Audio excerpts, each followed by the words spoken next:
സദ്ഗമയ, ലഹരി വിമുക്തം ജീവിതം. ഒരു നല്ല ആശയം, നല്ല ചിന്ത.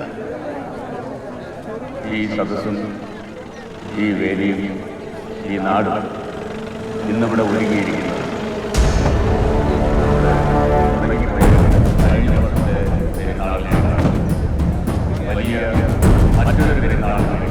സക്രിയ വരുമെന്നാ തോന്നുന്നതല്ലേ? അങ്ങനെയാണ് പൊതുവെ സംസാരം. അലങ്കോലപ്പെട്ടതും അതിന്റെ കാരണക്കാരനെയും നമുക്കെല്ലാവർക്കും അറിയാം. അവരുടെ വീട് 2 ദിവസമായിട്ട് നിരീക്ഷണത്തിലാണ്. പക്ഷേ അയാൾ അവിടെ എത്തിയിട്ടില്ല.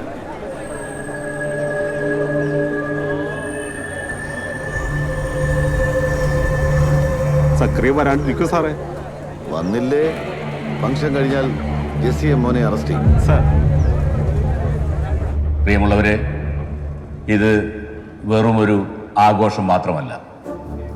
സക്രിയായുടെ മകനും അവൻ്റെ കൂട്ടുകാരും നമ്മുടെ ഈ നാടിൻ്റെ അഭിമാനമാകുന്നതിനോടൊപ്പം തന്നെ ഒരു അത്ഭുതം സൃഷ്ടിക്കാൻ വേണ്ടി ലീൻ സക്രിയ അവൻ്റെ പിതാവിനെ, സാക്ഷാൽ സക്രിയായെ നമ്മുടെ മുന്നിലേക്ക്, ഈ വേദിയിലേക്ക് ഇന്ന് ആനയിക്കുകയാണ്. ഒരുപക്ഷെ സക്രിയ ഇത്രയും കാലം നമ്മുടെ ഈ നാട് വിട്ടു മാറി നിന്നത് നമ്മളെ അത്ഭുതപ്പെടുത്തിക്കൊണ്ട് ഇതുപോലെ ഒരു തിരിച്ചുവരവിന് വേണ്ടി തന്നെയായിരിക്കും എന്ന് ഞാൻ വിശ്വസിക്കുന്നു. പ്രിയമുള്ളവര്, ഇത് ആദ്യമായിട്ടല്ല ലീൻ സക്രിയ എന്ന് വെച്ചാൽ നമ്മുടെയൊക്കെ തൊമ്മി നമ്മുടെ നാടിന്റെ അഭിമാന താരമായി മാറുന്നത്.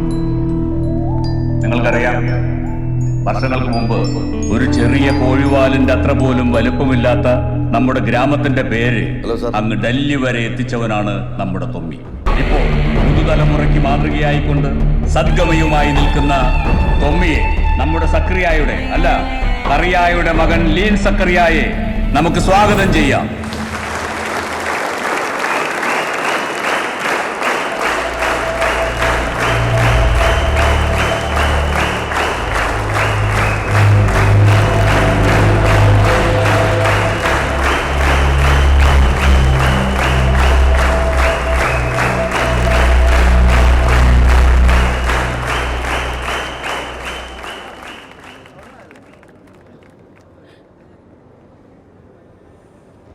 നിങ്ങളെല്ലാവരും, ഈ നാട് മുഴുവൻ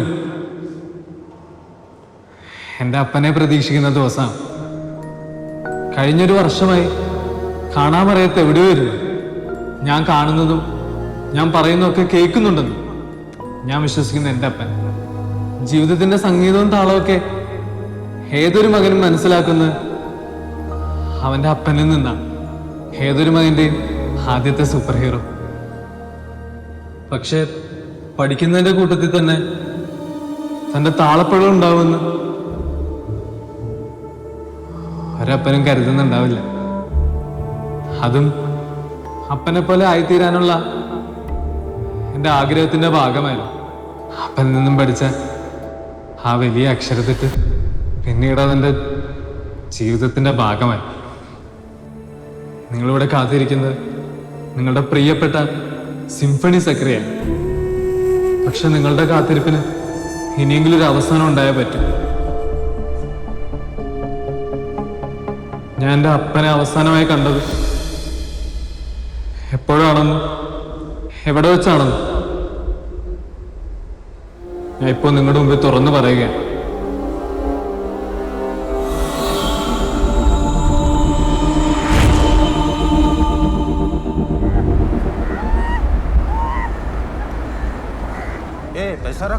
कितने किरण भाई? 78,000. पहले ये तो भी मिला के है ना 18,000. ആരും അറിയാതെ ഞാൻ അല്ലുമായി ഗോവയിൽ പോകാറുണ്ടായിരുന്നു. അപ്രതീക്ഷിതമായിട്ടാണ് അന്ന് അവിടെ വെച്ച് അപ്പനെ കണ്ടത്.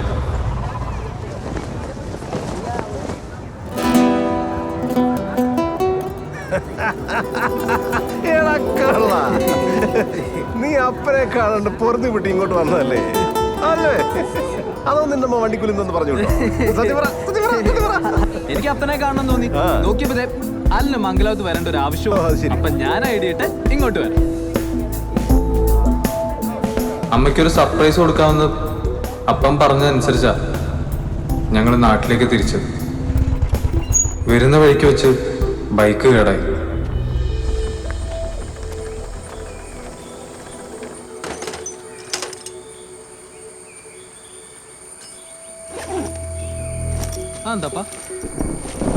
ഗോൾഡാ, ഞാൻ നിന്നോട് പറഞ്ഞില്ലേ കോഴിക്കോട് കല്ലായ വഴി പോവാന്ന്. പണയം വെച്ചതാ?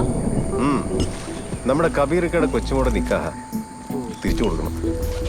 അപ്പൊ എന്നാ വിടീര്, ഞാനേ ഒന്നിനു പോയിട്ട് വരാം. ആ? ഇപ്പൊ വരാന്ന്. എടാ മഴ വരുന്നു, അത് വരട്ടെ. നീ ആ ബാഗ് ഇവിടെ വെച്ചിട്ട് പോ. ഓ അത് കുഴപ്പമില്ല. ആ എന്തേലും ചെയ്യ്.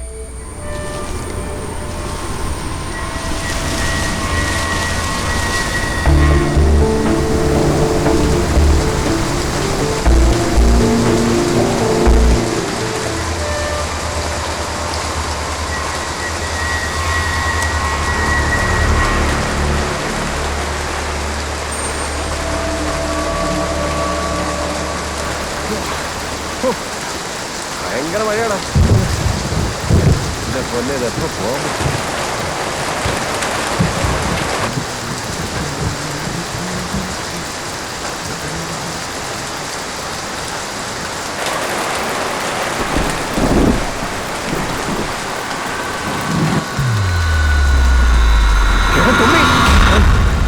എന്താണ് ഇത്?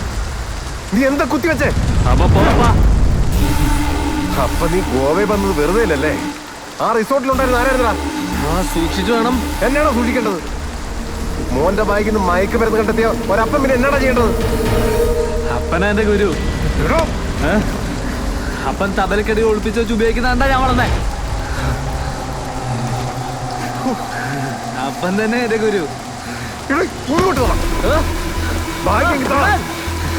ബാഗ് തരാനാ ബാഗിന് വിടാൻ. ഇത് നമുക്ക് വേണം.